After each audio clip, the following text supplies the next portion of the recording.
Tolivers Secret Chapter 1. Grandfather must have lost his wits.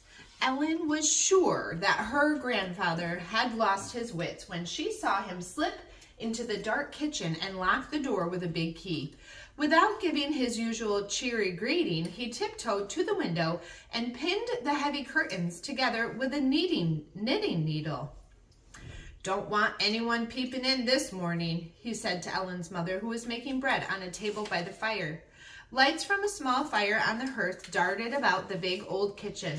From the dark corner where she sat brushing her hair, Ellen could see light glimmering on a tiny silver box he carried in his hand. "Is the loaf ready now?" Grandfather whispered to her mother. Mother's white cap fluttered up and down, but she did not speak. Very carefully, she patted and shaped a small round loaf of bread. "Well, then let us go ahead," Grandfather said as he gingerly placed the silver box on top of the lump of dough.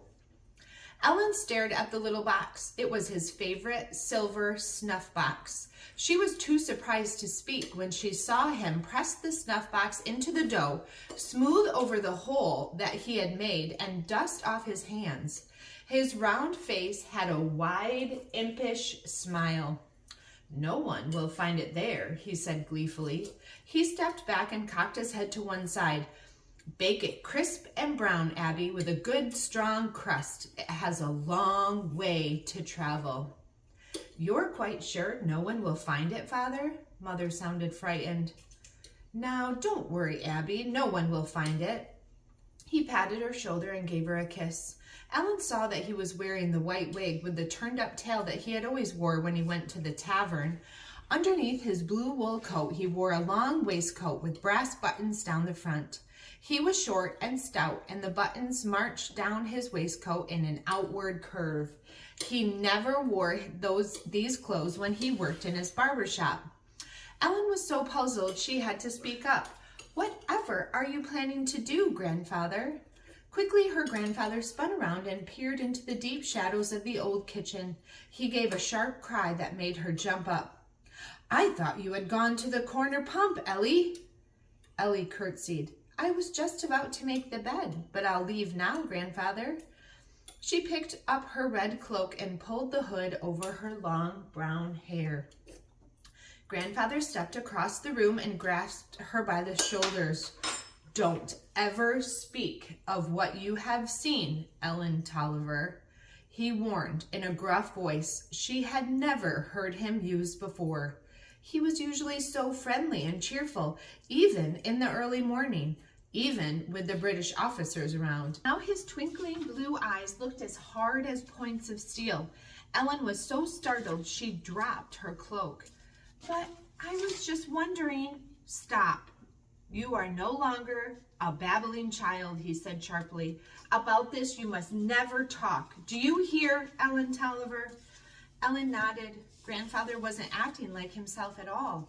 Suddenly, with his usual cheerful smile, he bent down and hugged her to his side. From under his wig, she could see some of his sandy red hair peep out around his forehead. "I must have alarmed you, Ellie, and I'm so sorry," he said as he kissed her cheek. "But this is something of concern to me, very great concern, and only your mother knows about it, no one else. But now that the three of us know, the three of us must keep it a secret." Ellen nodded. She wasn't sure just what the secret was, but she certainly would not talk about it. "Shh!" Mother took off her white cap and pushed back a curl that fell across her forehead, leaving a smudge of flour on her brown hair. She cocked her head and listened for a noise upstairs. "Shh! No telling who might be awake up there."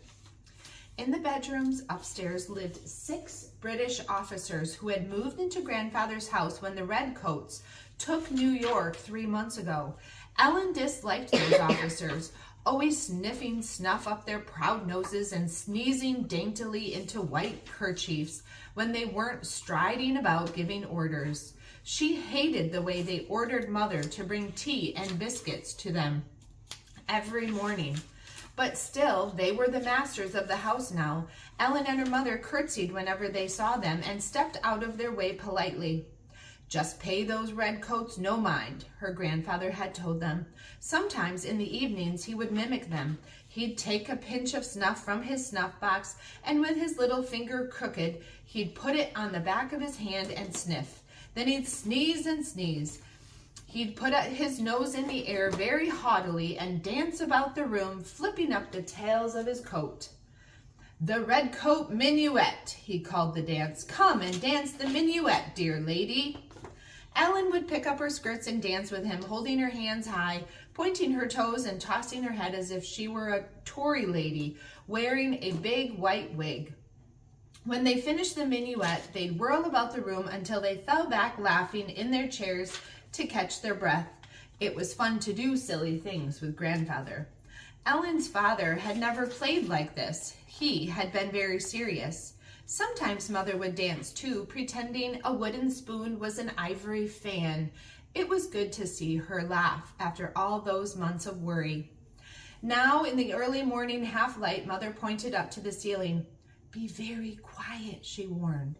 "Someone may be awake up there and hear us talk about the bread. We must be very cautious." They stood still and listened. Ellen shivered at the sound of the wind howling over the rooftops, but she heard no stirring of the redcoats upstairs. "Lazy lobsterbacks," grumbled grandfather. "There's still a bed up there. They spend their evenings in the taverns and sleep until noon." Grandfather always got up early, and he thought everyone else should too. For years and years, Grandfather Van Horn had been a barber and a wig maker in the town of New York. Nowadays, his shop in the front part of the house was filled with British officers who came to have him shave their chins or powder their hair or dress their white wigs. The British officers liked the cheerful little Dutchman. Ellen watched her grandfather take the wooden bucket from the hearth and look inside. She knew well enough what he would say. "What a lug-a-bed you are, Ellen. You haven't gone out to the pump yet." She picked up her red cloak from the floor. "It's because—" "Don't like snowy mornings, eh?" he teased her. "I may be a stubborn Dutchman, but you know I like the bucket full of water first thing in the morning. Sometimes you're so late I can't wash my face until 7 o'clock. "I'll save water for you to wash your face, Father," Mother said hastily. "Ellen is just slow to get started in the mornings. I know how she feels." "Slow?" cried Grandfather. "She's like a turtle. It seems to take her an hour to come back from the pump. I used to buy water from the drayman, but I thought it was good for Ellen to go out. She stays indoors too much." Mother's eyes were anxious. Her face was so thin now it made her eyes look huge. "I hope you'll excuse her, Father," she began slowly as she tightened the knot of brown hair at her neck. "She's not used to this town yet, living quiet as we always did in our little village. We've been here scarce a month, and it takes time to get used to different ways." "Nonsense," said Grandfather. He poured the last of the water into a mug and handed the bucket to Ellen. Perhaps she should tell him why she was late every day. She knew he would think it was not very important, but it was important. To her it was. "I'm late because of that tough Dicey at the pump," she said. "What's a Dicey?" asked Grandfather. "Dicey's a girl. Everyone is afraid of her. She says she's going to wring my neck, and I think she means it too." "Is that the way she talks to you, Ellen?" Mother asked. Whenever Ellen thought of Dicey, she could almost hear her rowdy laughter. It gave her a hollow feeling in the pit of her stomach.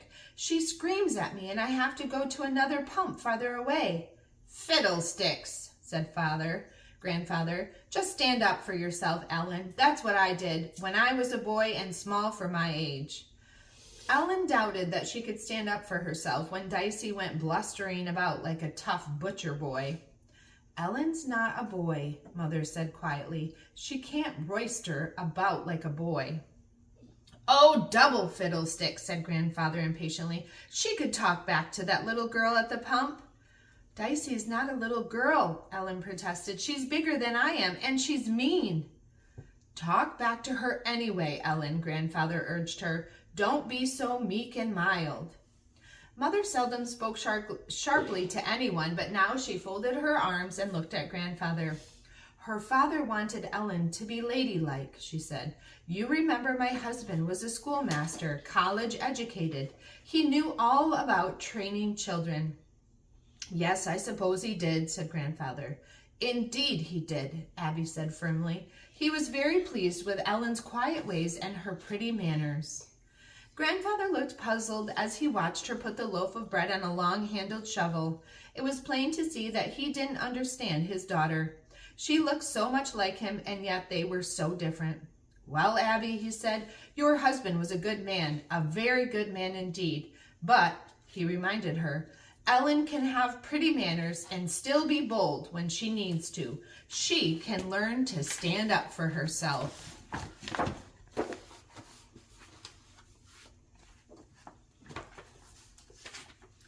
Not like a boy, Ellen repeated her mother's words. You know I can't fight back like a boy. You don't have to fight back with your fists, said Grandfather impatiently. Use your brains, Ellen. You're a smart girl. Bluff her. Stare her down. Get your friends to join you and chase away the bully. I just don't see how I could do that, Ellen said. Her big brother Ezra often said to her, Don't be so scared, Ellie. Just talk back to people. You're too polite or timid or something.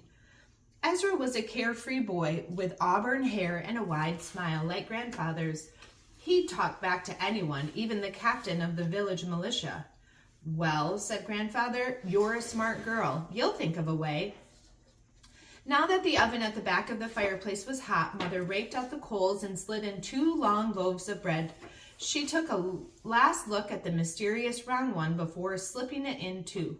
Grandfather unlocked the kitchen door and went into his shop at the front of the house.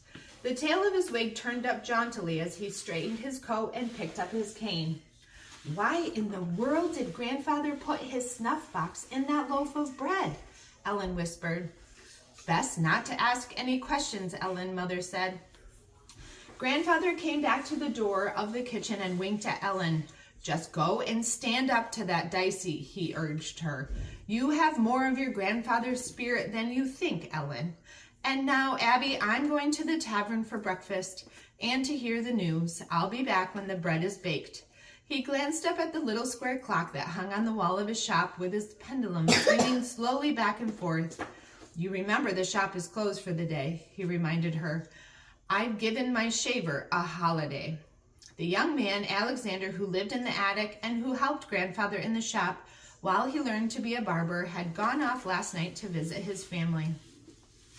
Grandfather gave Ellen a big smile. That girl Dicey sounds like a bully, he said. She'll back down if you just stand up for yourself.